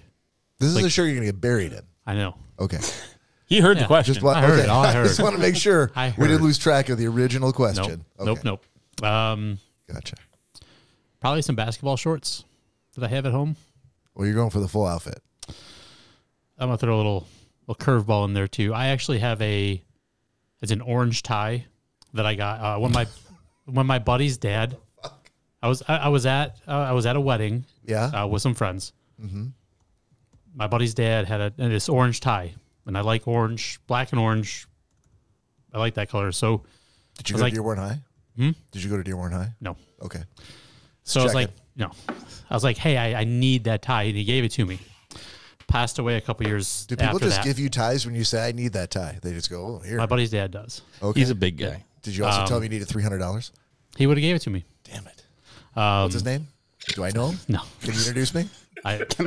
He passed away a couple years after I got that tie. So I actually wore that tie to his funeral, and a couple people in the family like, well, that's his They're tie. like, where'd you get my dad's tie? Well, no, a couple people said that. They're like, you need to put that in there. And my buddy, his son, was like, just get away from him. That's his tie. So that's a tie that I wear to Get away from him, they said? Yeah, because they wanted me to put that tie in. Like they were coffin. accosting you. I thought they would have.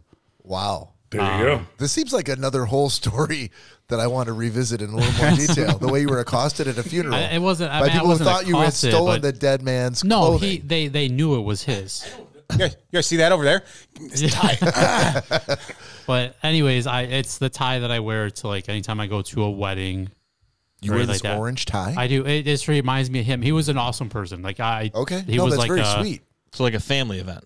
Yeah, Like a family tie. Mm-hmm. Yeah, 100%. Okay. So yeah, I would.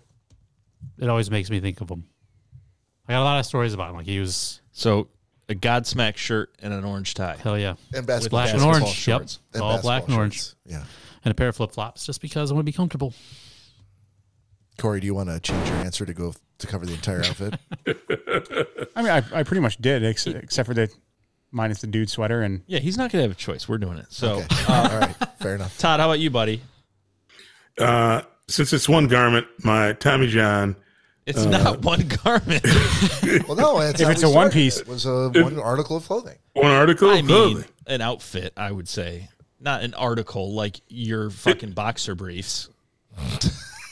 Well, Commando, please. A skirt.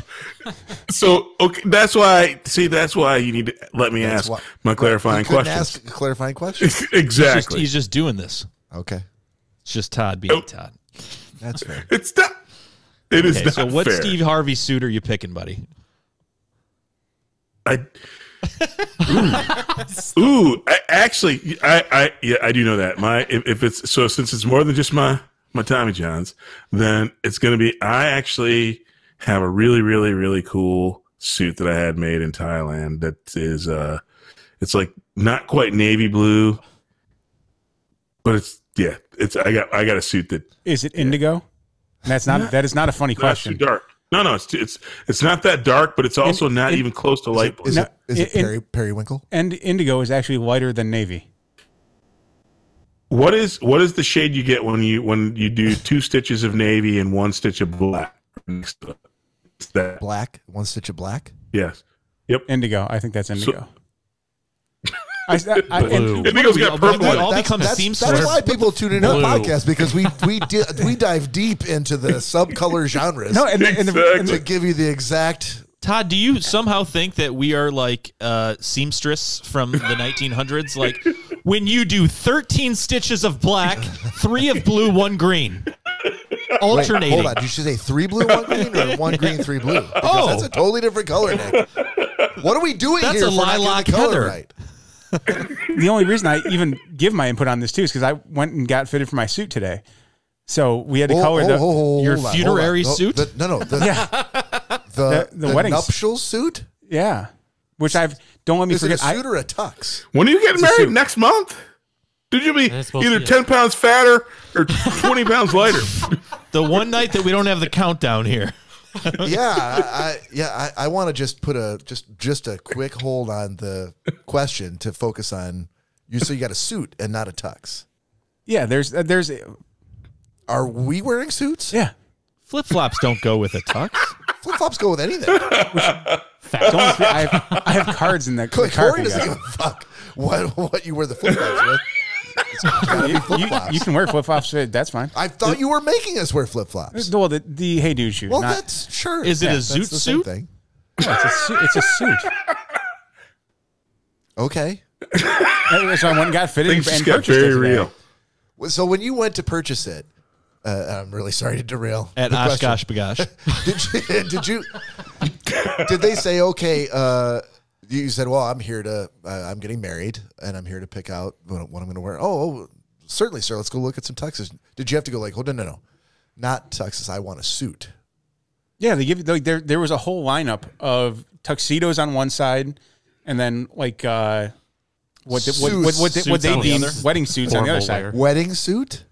Wedding suits? What's the difference like between a Bob? wedding suit and a regular suit? Really, Nothing. No, there's no difference. So just a suit. Yeah. Okay. All right. I'm trying to wrap my head I'm around. confused still. Dude, I am too. Bob, apparently tuxedos are not. Intervention. Well, it's obviously been a while since I was married, so maybe this is a thing now. There's wedding suits and not tuxes. Apparently tuxedos are kind of out as far as that's crazy. Weddings. I did not know That's that. crazy talk. People are also wearing wide ties now. Are they what? And they're orange. Oh, they're all orange. None of those thin Tuxedos are ties out. like from the 50s. Bob. I didn't wear the fucking tie. guess who got a thin tie? Oh, no. That's right. They're back. They are back. Do I get a thin tie? You can get a thin tie. Yeah. I want a thin tie. I knew it. As long as I don't wear a fucking stick pin again. Corey's making very definitive statements. You can get. He didn't say he was getting you. This is very interesting. Can I get a bolo tie? I did ask too. They do sell cummerbunds. Ooh. I do like cummerbunds. But not. But if you're not. But now we're wearing suits. Now cummerbunds seem kind of stupid to me. No, a cummerbund implies tux. Yeah. Yeah. No, I was already told you Nick can't wear a cummerbund. So. Oh, who told you? So that? which is it? Can you wear cummerbunds or not? Who do you think? My dog told me that. Well, it could have been Danielle. It could have been your mom. It could have been either of your sisters. Yeah, My mom doesn't give two shits. Neither do my sisters about what anyone wears. I mean, let's just really. Yeah. Let's just make the point that if I was wearing a sparkly cummerbund, I'd probably steal the show. So I get it now. Yeah. Clearly. I get it. So now with the suit and no tux and no cummerbund, I wonder what's going to be sparkly in Nick's outfit that's going to steal the show. I don't know. It's going to be something. Oh, it's going to be something. He's going to bedazzle it. Yeah. Yeah. So I just right on the back in rhinestones, not a cummerbund. Sorry, ladies, no cummerbund I under followed this the coat. rules. Nick, I'm really sorry. I totally derailed. No, I love that We can go back this on is the- also Danielle, who's like completely okay with him wearing flip flops at her wedding. Oh, yeah. Cummerbund, that's where I Until draw she's the not. line. It's thunder. Oh, until she's not. There's no rules. No Until rules. I don't want any she's girls not. wearing white, and they're all going to look ridiculous, and no cummerbunds. Yep. Those flip flops are fine. Until Oh, you she's want to not. you want to use a cane going down the aisle? Sure. why not? What are we gonna do? Oh, you want to do handstands going down the aisle? Yeah. So Todd is going Rock to be that wearing a multicolor threaded suit of some sort, maybe indigo. What? We're not sure. Is be this- a am I the purple only- suit. am I the Indigo's only got a one lot who's of really purple thinking in about it. a Cosby sweater? I think Todd's going to have purple suit on. Oh, that'd be awesome if Todd wore a Cosby sweater. Leave lavender. Yeah, lavender. Lavender. Oh, a lavender yes. suit. Okay, I was I can thinking see more it. of a canary yellow, but Hey, Todd, you want to dress up like they did in Dumb and Dumber? That would be You guys fantastic. aren't dying together. Corey, would you actually work hard to make sure that cleared Danielle? Hey, Greg, if that's an invitation, hell yeah. I am If they- 100% in that one. If they showed up dressed like Harry and Lloyd, No, it sounds like that's what they want to do. Yeah, first, It sounds okay, like the only thing standing between them doing that and not doing it is you convincing Danielle that it's okay. first of all, Exactly. So what's there? Okay. Let's fellas, make this I think happen. you got the green light. Yes. okay, hold on. I need some clarification. So Have you not seen that movie? I mean, there's so many movies you haven't seen. I don't want to assume that I need some clarification because we're ping ponging from what we're dying Yes, in, of course. and what they're going to the wedding in. And when they said we're Well, going I to already show up apologized together, to- I don't understand. Are the they wedding. going off of a cliff and then both coffins are showing up looking like Dumb and Dumber, or are they planning on going to the wedding dressed like this together? I still don't know whether he's seen that movie or not. I guess I have Okay. seen Dumb and Dumber. Yeah. All right.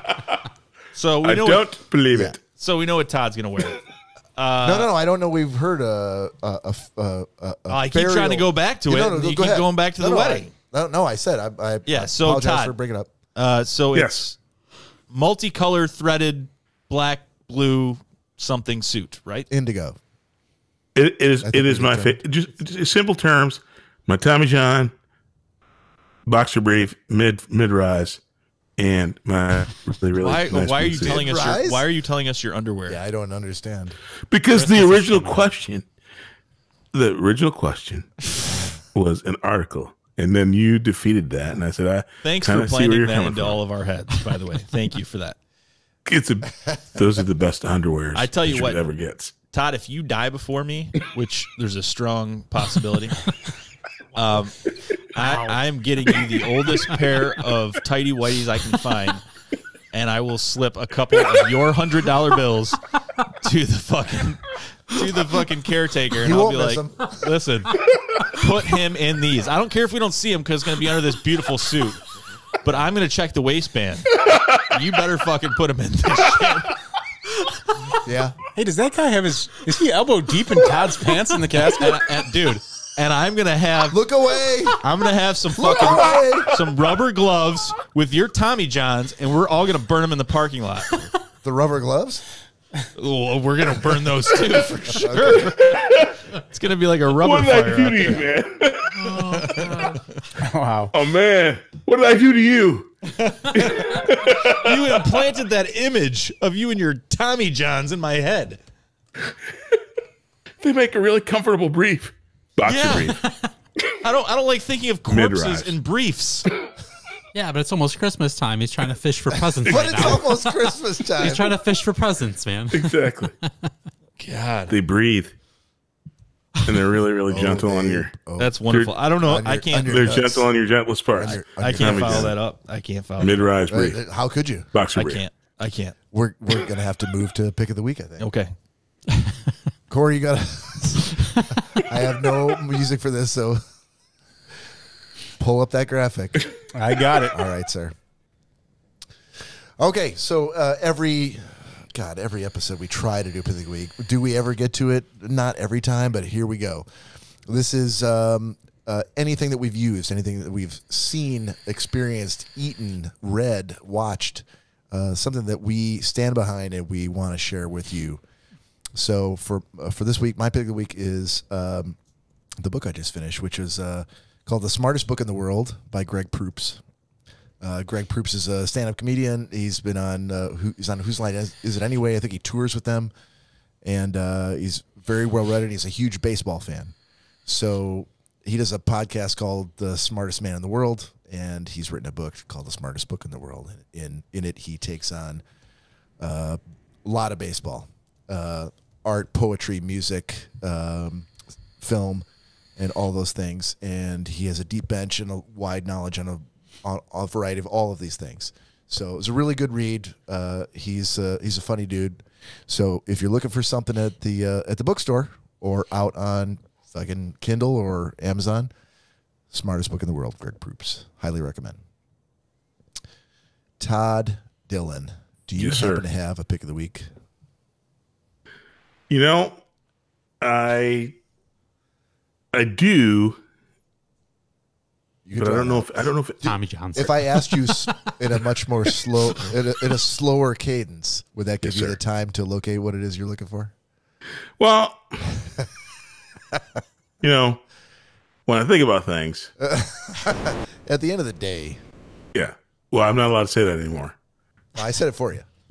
No, it's not that it can't be said anymore. I'm going to pass this week. I'm going to pass this week. Are you passing? I'm passing. All right, Greg. So I will go with the Govee RGBIC basic LED light strip. GOVEE. Yes. On Amazon? You can get them on Amazon, or you can go right to their website, either or. I put them up in my almost finished theater room, and Bob is super excited for that. I want showtimes, and I want dates, and we're going to be there. I want to reserve a seat. No problem. There better be a popcorn machine.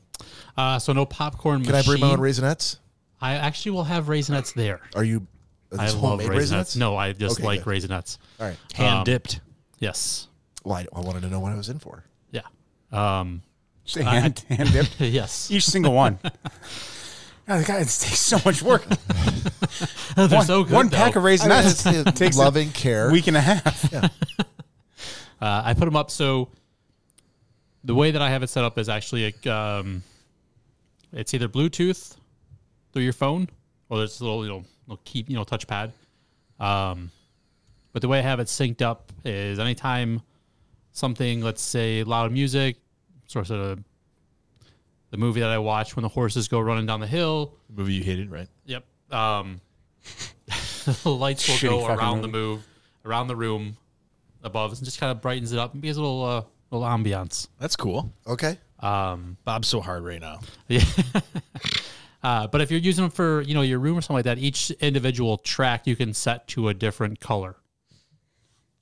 Okay. And being that it is millions of colors, you can go down the spectrum of colors if you want. We don't have to delve into the colors. Yeah. We didn't have to really. Yeah. I know Nick has a lot of LED anything? Everything around his house. I can appreciate the world in many colors. Yes. But I do recommend if they do have one that actually goes on your TV and there's a little camera sets up at the top and then there's a light strip that goes behind it and it will pick up the colors and then project it onto the back to kind of, make if it sees a blue or a red, it'll project it behind it. Okay. So it's pretty neat stuff. And the name again? Govee, Govee. It's on Amazon? Pick it up on Amazon. You go to their website. I think they have like a coupon. You get like 10% off or something like that. But I mean, that's cool. And how much did it run you? I think I paid like $30 or $35 for 32 feet. So I was able to I didn't go above the screen. I went on both of the sides of the walls. It came in two like 16-foot strips. Nice. So did the two walls and then in the back. Don't really see the back of the movie theater, but Cory, maybe we could reach out to Govee and see if they'd be interested in sponsoring the Schnozzcast. Dude, we could really hook this place up with some LEDs. That's what I'm talking about. Now I'm hard. So that's what she said. Yeah, that's disgusting. Table is lopsided over there. So I'll go with mine real quick. Mine is Wellwood, WELLWOD. Nothing hard there. Unlike that's unfortunate. Unlike over here. But so it's a tinsel Christmas tree. You can get it in gold or silver. I think I purchased this last year. Did you not hear that Christmas trees are hard to find? Not these ones. Not the fake ones. The supply chain? Not the fake ones. That's why you go with tinsel. So yeah, not the supply chain, Bob. The year was too short and the trees didn't grow. I wanted right. I wanted a throwback to, I know my dad, always spoke of his childhood and having a silver tinsel tree. My aunt, his sister, would always talk about it as well. Bob, I know you probably had one when you were younger, but super cool. I never had one growing up. Saw some old pictures of it, but for my second Christmas tree in the basement, if you look back at the Christmas episodes of the Schnozzcast last year, you'll be able to see it. But they're very affordable. 6-foot tinsel tree is $46. I wonder how much we had a Kwanzaa bush. I bet that's only like $15. Kwanzaa bush. We couldn't afford a tree. We couldn't afford a tree. A Kwanzaa bush. It's like more like a Kwanzaa shrub. You mean like a quasi bush? Oh. Never mind. Yeah. Never mind. That's the most Todd's talked about Kwanzaa in his whole life. He's like, I don't really know enough about Kwanzaa to keep talking about this. So do they use bushes? Maybe. But yeah, so Wellwood, you can find it on Amazon, $46 for a 6 foot, $39 for a 5 foot. They're pretty cool trees. Does it come with the color wheel? No, it does not.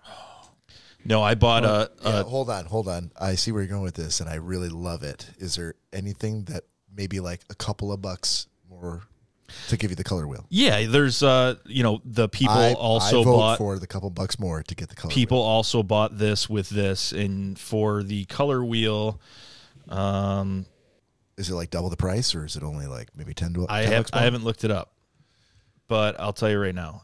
So the tree color wheel, for around $40, around the same amount as the tree, you can buy a color wheel, old fashioned, that will has 4 different primary colors, and it'll put a spotlight onto the tree, reflect off of it. I mean, that just seems right up your laneway, being able to be a nice gift for the studios. Schnozzcast? Yeah. Bah. That's Thank true. you, Bob. You got an early birthday coming up. Bah. All right. So, Corey, what's yours? My pick of the week. First, I have to apologize to my actual pick of the week because he's been waiting for this for 2 weeks Your now. pick of the week was a person? Well, it's a business, and Okay. The person that is part of the business, he went back and actually listened to like the past 5 episodes because I had mentioned to Callie and Dylan that I was going to plug his business for doing my window tints on my car. Yep, I'm with you. So he thought we already did it, and so he went back several episodes, And he's like, why have my sales not spiked? That motherfucker never said a word. So I told him, like, well, it's going to be tonight because last week got a little jacked up with everything. So, but my pick is Mitten Auto Tints and Customs in Novi, Michigan. If you go there and you want great tinting done very affordably and very fast, I mean, insanely fast. I always thought the process was going to be. It was done before I got there. Well, I took the car there, but right. I thought I was. I thought about going there, and all of a sudden I'm like, I guess I don't have to. It must be a storm. But dude, I did a fantastic job. High quality work. It feels like you're trying to defeat the cap theorem here. Explain. Well, so you can get something done cost effectively.